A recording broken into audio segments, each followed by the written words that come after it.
सेवा बहुत कठिन वस्तु है। सेवा भगवान की जिसने पधराली, प्रियाजू की पधराली सेवा कर रहा है, आप समझो श्री जी के निकुंज में हो, संशय मत करना, सीधे आपको श्री जी अपनी सेवा में लेंगे यदि सेवा विराजमान।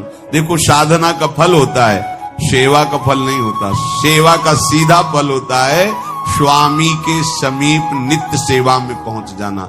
आज तक हमें कहीं ऐसा प्रमाण नहीं मिला कि श्री जी की सेवा करने वाले की गति में अंतर हुआ हो। कहीं भी ऐसा साधना से भ्रष्ट होते तो देखा गया, लेकिन श्री जी की परिचर्या करने वाला श्री जी को प्राप्त नहीं हुआ, ऐसा हमें अभी तक प्रमाण नहीं मिला।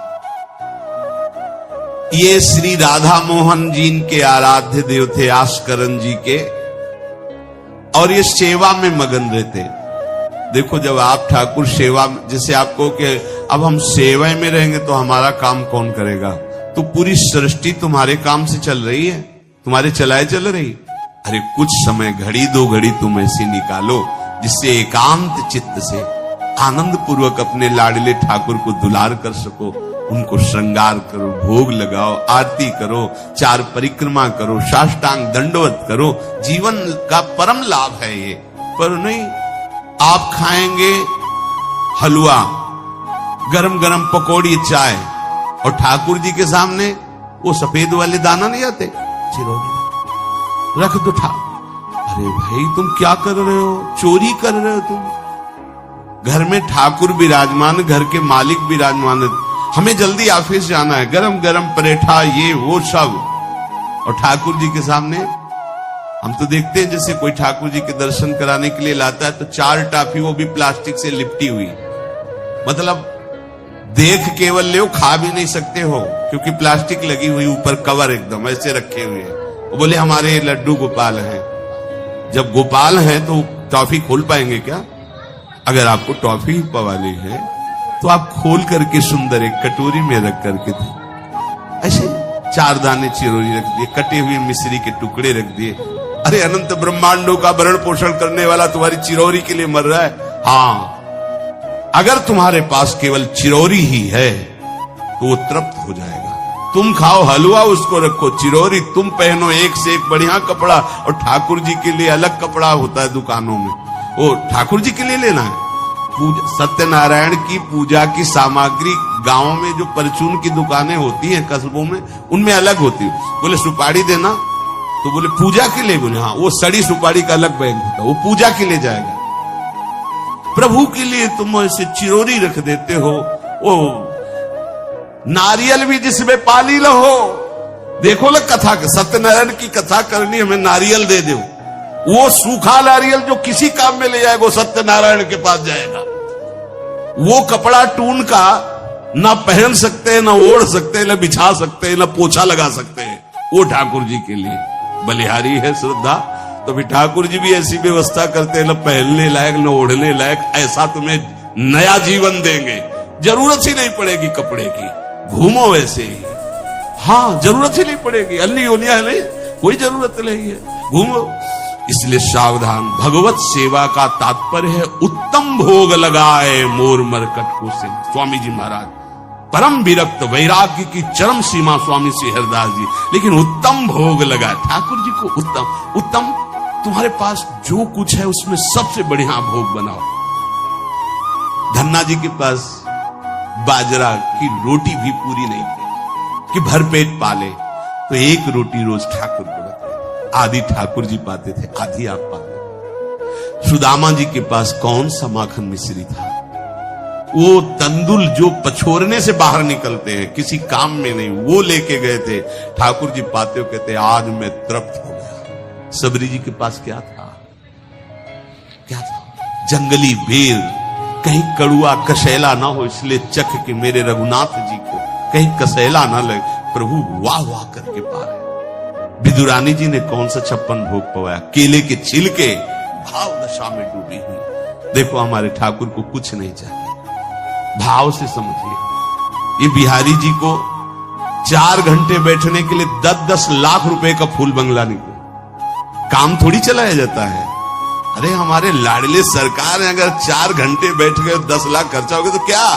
अनंत ब्रह्मांडों का सृजन करने वाला ठाकुर हमारे पास नहीं है, तो ठाकुर जी को आपका भाव चाहिए।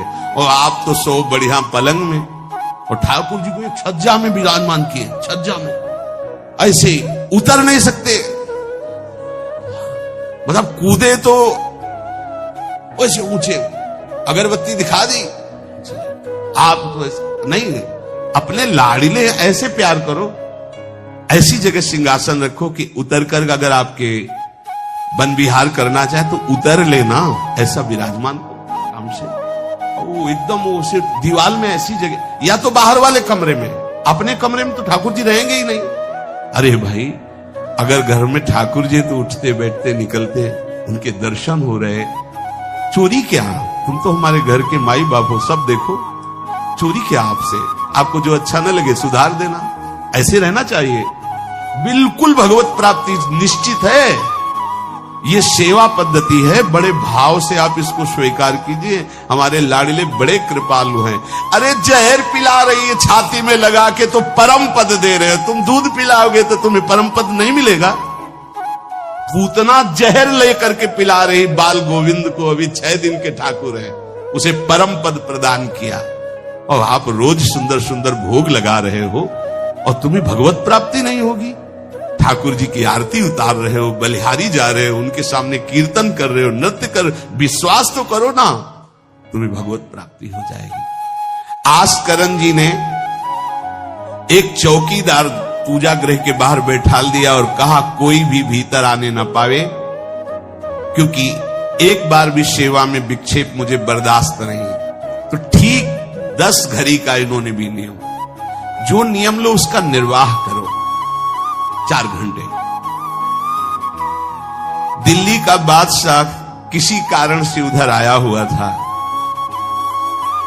उसने कहा मुझे आस्करण जी से तुरंत मिलाया जाए। पहले तो राजा लोग होते थे और बादशाह, अब जैसे मुख्यमंत्री और प्रधानमंत्री, राष्ट्रपति। तो जो मुख्यमंत्री हैं ये राजा है प्रदेश के, और वो संपूर्ण राज्यों का बादशाह उसे कहा जाता था।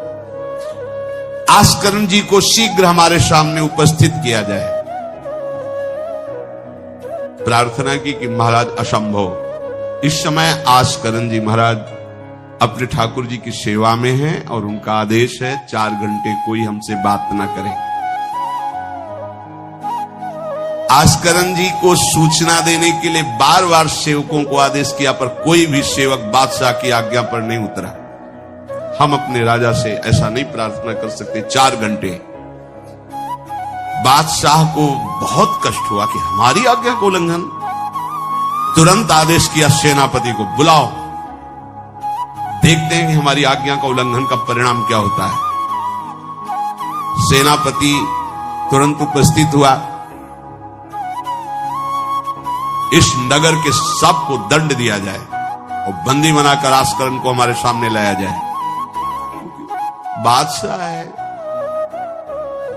अब अहम तो विराजमान है ही है, कोई परमहंस थोड़ी है कि अहंकार लीन हो गया है। बताया गया कि ठाकुर